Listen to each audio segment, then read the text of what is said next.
The rebellion that went too far.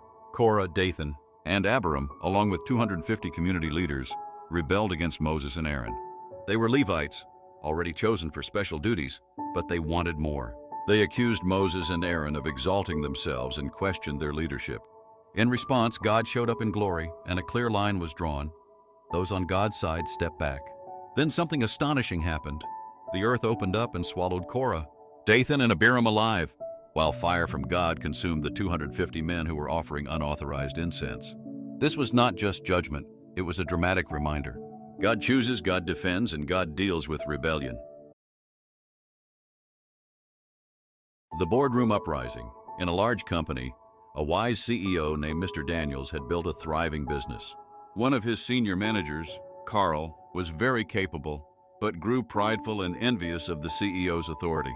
Carl began whispering to others, saying, "Why should Mr. Daniels be in charge? We're just as smart. We can lead this better." Carl rallied 10 other department heads to confront Mr. Daniels in a board meeting, accusing him of favoritism and poor leadership.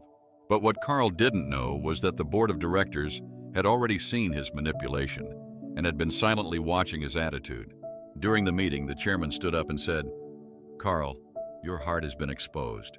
This rebellion is not about improvement, it's about pride." He turned to the others. "Whoever wants to stand with Carl, stay. The rest may leave." Most quietly exited. Carl and his few loyalists were fired on the spot, and a new leader, once quiet and humble, was promoted to lead Carl's division. God sees the heart behind ambition. Korah wasn't seeking to serve, he was seeking to rise. God knows when motives are impure. Rebellion against God-ordained leadership is dangerous. When we rebel against those God has anointed, we risk rebelling against God himself. God always defends his own. Moses didn't fight back. God did the defending.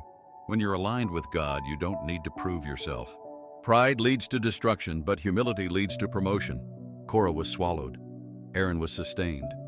God promotes the humble and opposes the proud. 19 to 38.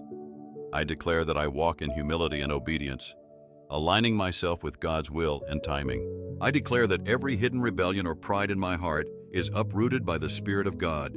I declare that I honor and support God-ordained leadership, and I will not partner with division.